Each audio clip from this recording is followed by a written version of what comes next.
مهرجان المغرب في تاراغونا جسر ثقافي بين ضفتين تنظمه القنصلية العامة للمملكة المغربية بتاراغونا بتعاون مع بلدية تاراغونا. هذا العرس الجميل، العرس الرائع من طبيعة الحال اللي هو عرسكم انتوما المغرب في تاراغونا.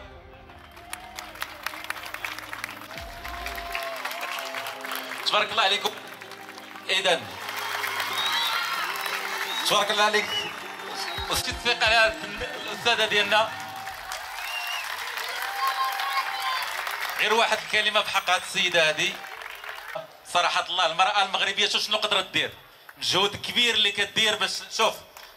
أنا راه عجزت على الكلام اللي نقول في حقها.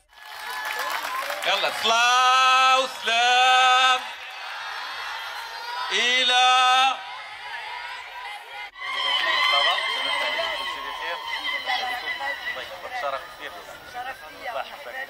بغيت نسمع واحد الصلاة والسلام. الله يجازيكم بيرو العائلات كاملين. صلاة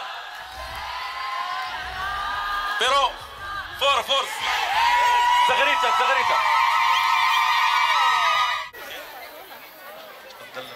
مجموعة من الأطفال غادي نشوفوا واحد المشهد رمزي جميل جدا ونرجعوا لكم.